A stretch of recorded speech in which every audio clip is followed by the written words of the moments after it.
Good evening and welcome to Between the Lines. I'm John Matisonn. Political events in South Africa are moving rapidly as more and more people come out against President Jacob Zuma. My guest tonight is one of the hundreds ANC stalwarts who are speaking out against the president and calling for change. He's former Cabinet Minister Sydney Mufamadi. Sydney, welcome. Thanks, John. How are you?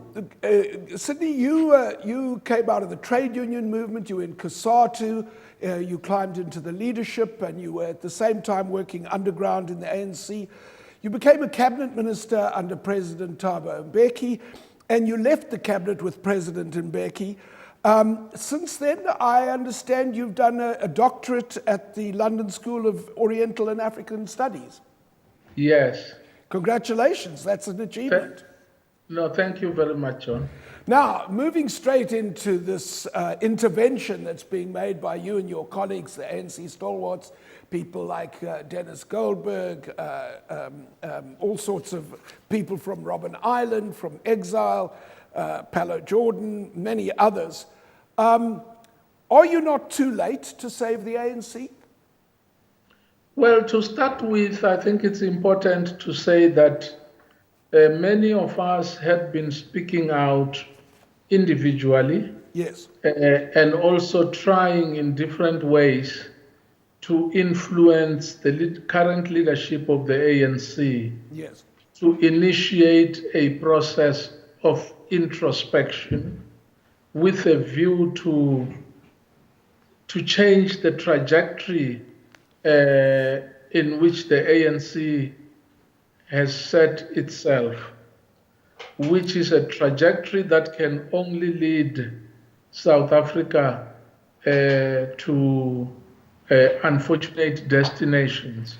Now, this document that you've signed on to describes the ANC as having abdicated its values as the defender of the Freedom Charter and the Constitution to other parties. I mean, effectively, it's saying that the other political parties may represent the ANC's values better than the ANC now.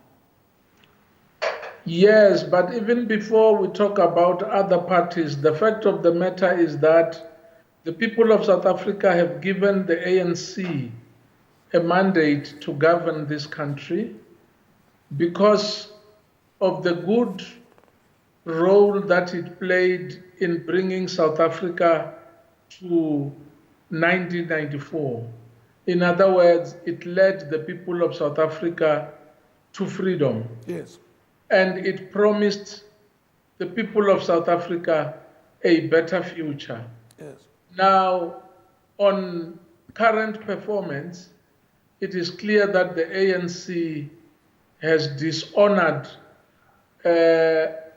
that legacy, and it has betrayed the expectations of the people of South Africa. It has disappointed them, which explains why in the recent local government elections, many chose not to vote for it.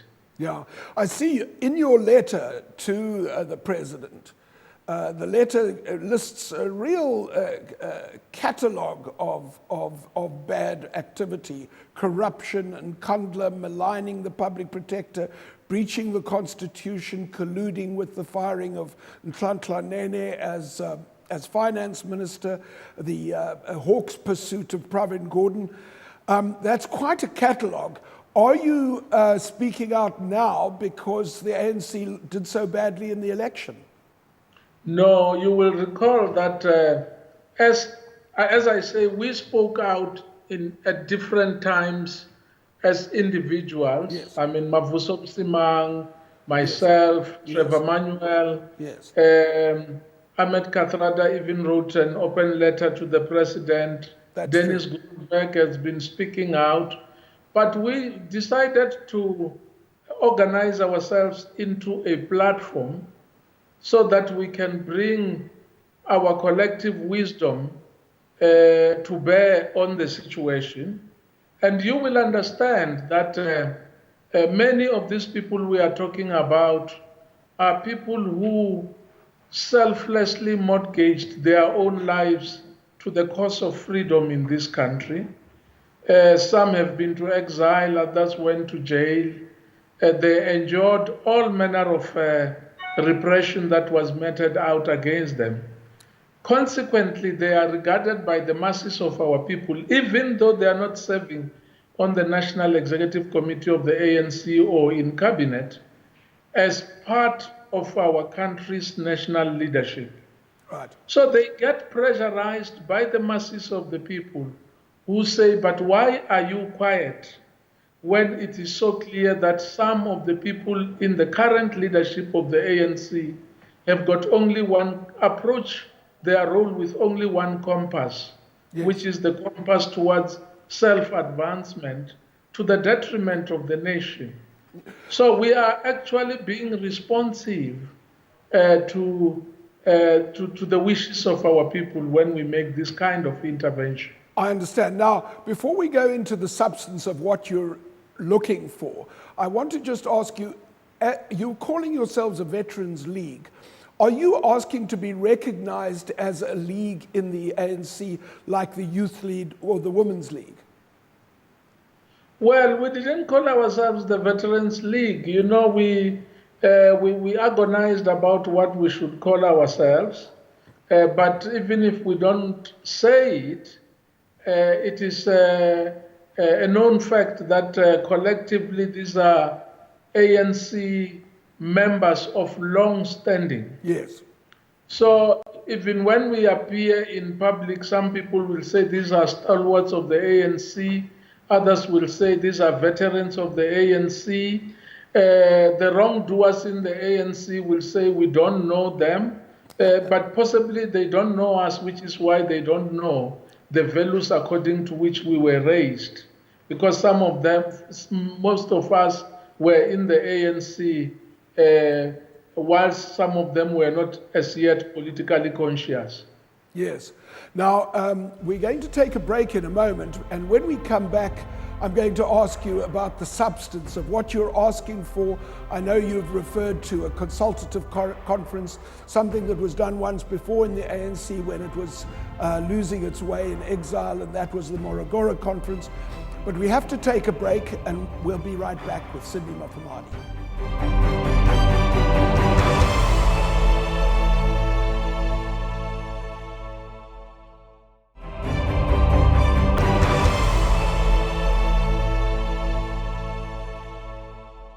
And we're back with Sydney Mufamadi, a former cabinet minister in the Mbeki administration.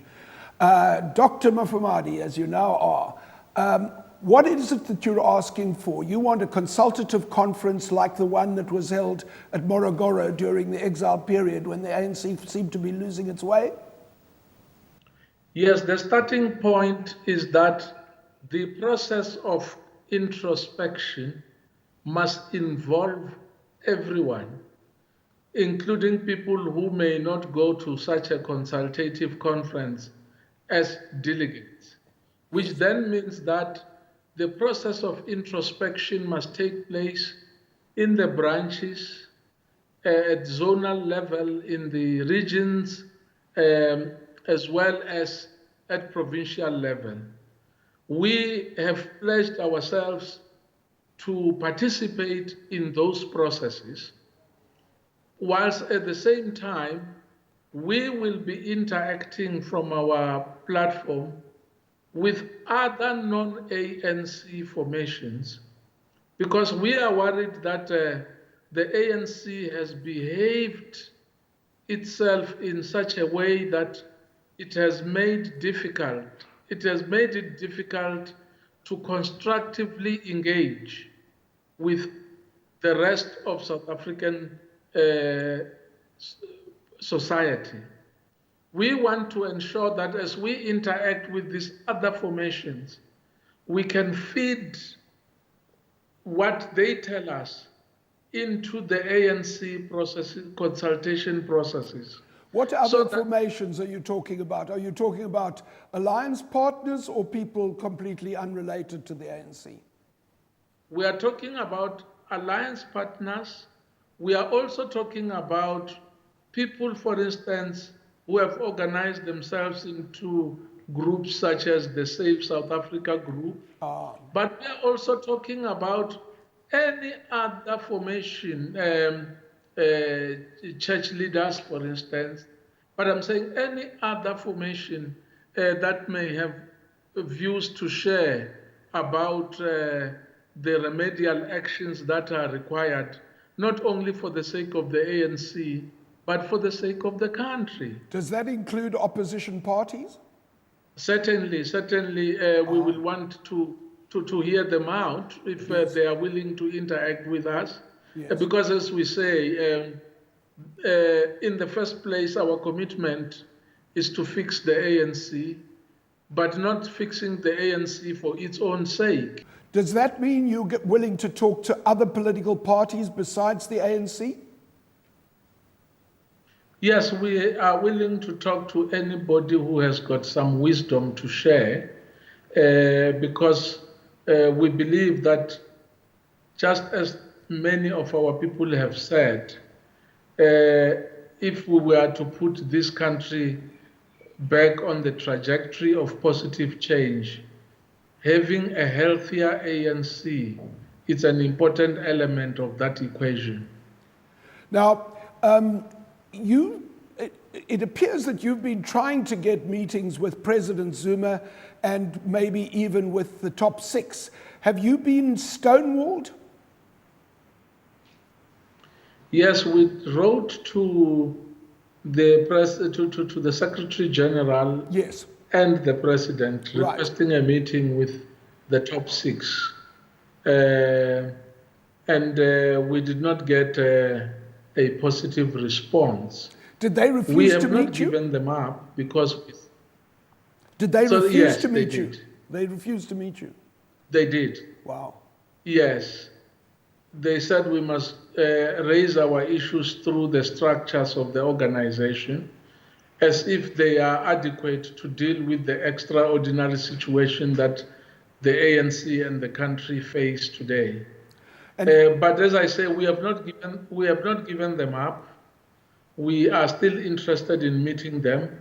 However, we will go ahead with the rest of our intended program of action, which is to start meeting with the structures of the ANC, most of whom are standing in readiness to interact with us. And when the Secretary General, Gwede Mantashe, replied to you, he seemed to be questioning your legitimacy. He was asking who paid for your organizing and questions like that, that really questioned your right to be interacting with them. Yes, it just suggested to us that there isn't sufficient cognition as to the gravity of the situation. Because if there was such a requisite level of understanding of what it is that we are proposing to deal with, he wouldn't have really asked so many serious-minded people to write essays and submit them to him. He would have given us a date for a meeting. So basically they were asking you to write them essays? Yes, I mean, they were asking a list of questions, which is, besides it being disdainful, it just shows a lack of seriousness. It also suggests that they are out of touch because, I mean, everything one reads in the paper, everything you're hearing from civil society, the public protector's report and so on, suggests that you are more in tune with the country than the top six are. Yeah, well, as you say, there is just too many of these things. They qualify to be called omnishambles. But you can only move from one crisis into the next without showing any sign of contrition if you are out of touch with reality. Yeah. And we'll be right back with Sydney Mufamadi.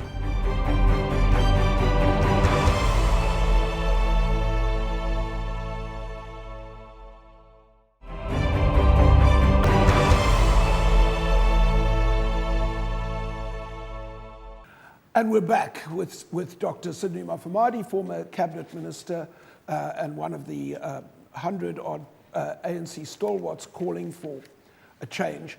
Are you calling for President Zuma to leave? Well, Mantashe said that Zuma must listen to his conscience. We can only support the call that Mantashe is making. I think too many people have suggested that Zuma must consider doing the honorable thing. But as this platform, we have not said we are calling on him to leave. I'm talking about Yes. us as As a a platform. collective, yes. Yes, but I know that there are a lot of people within that collective and without who are of the view that the country will be best served by a Zuma who accepts that his sell-by date has come and gone. Yes. Sydney, I wonder if you would reflect on where the problem started. I mean, Jacob Zuma was chosen as deputy president. Now, we didn't know him as well as some inside the ANC must have, but even President Mbeki must have known him very well. They'd worked so closely all these years. Surely, people in the leadership must have had some insight into his character that we didn't have at that time. Well, you know, I have known him for more than 30 years. Yes. The first time I met him, it was at an underground meeting that we had in the countryside of England. If you asked me, after my first interaction with him and subsequent interactions, is Jacob Zuma a man of integrity? I would have said yes. Yeah. But if you ask me now, I wouldn't give you the same answer. Are you saying he fooled everybody, even President Mbeki, for all these years? Well, you tend to accept people on the basis of what you see. And it is not necessarily the case that some of the things that are coming to light were part of his makeup. What we need to ask ourselves is what has happened since, which turns an apparently good man into this man who is prepared to do so much harm to his organization and to the country. Yes. Without flinching. I understand what you're saying. I take your point. But I just wonder if this introspection should, if you're really saying introspection should start with what happened since Zuma became president, or if you would include in the introspection what happened in the administration when you were still in government. No, sure. There's nothing wrong with looking at what happened since 1994, for instance. Yes. But if you ask me, did I vote for him in Polokwane, I will tell you that I didn't, right? I understand that, yes. Yeah, and if you ask me, was I offered a post after Thabo Mbeki was recalled, I will tell you that I was asked when I announced that I'm resigning to avail myself for reappointment, and I declined. Yes. Although I would have served, if I accepted, I would have served under Mutante.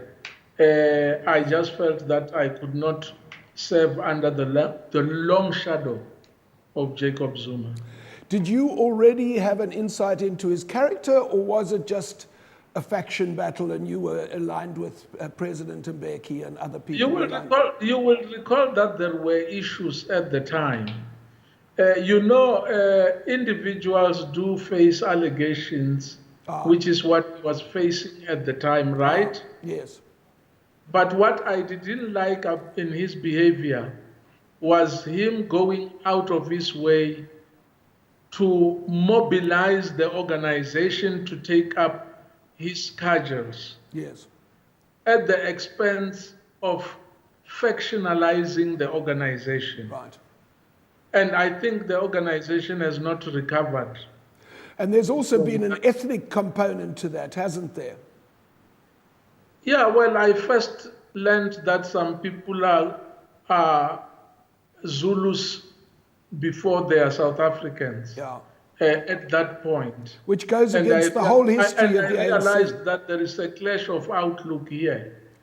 I mean, because one thing about the ANC, since its formation in 1912, the leadership has always fought to be multi-ethnic and not to divide people by ethnicity.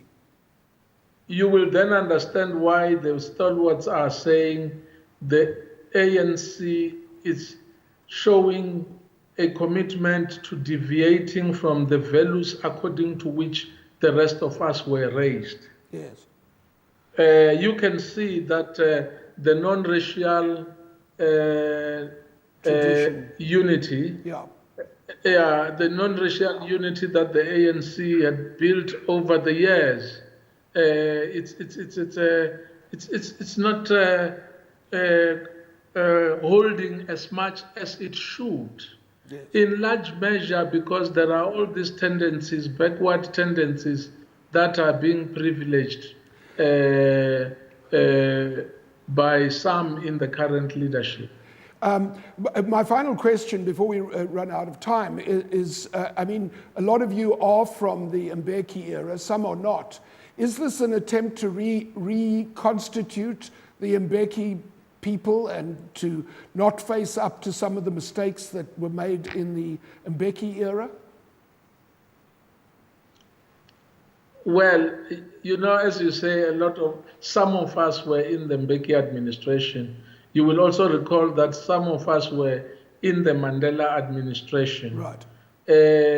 I belong to a generation which joined the ANC when it was led by Oliver Tambo, right? Right. There are some who belong to the ANC that was led by Luthuli and other leaders before. Surely, nobody can plausibly argue that what you are seeing here, it's a faction. Yes. What you are seeing here are successive generations of loyal ANC members who, in the tradition of the ANC, are an important institutional resource. And in fact, who've sacrificed much of their lives and their careers to the ANC. Yes, but you will again notice my diffidence about writing essays and biographies at this stage of course. Well, at this stage. Most of us know many of these names very well. Is it not strange that some of the elected leaders of the ANC claim not to know us? Well, it's extraordinary. The fact that they have refused to meet with you speaks volumes. Maybe they are leaders in a wrong country. Well, on that note, I wish you luck, and thanks very much for joining us, Dr. Sydney Mufamadi, talking from the University of Johannesburg.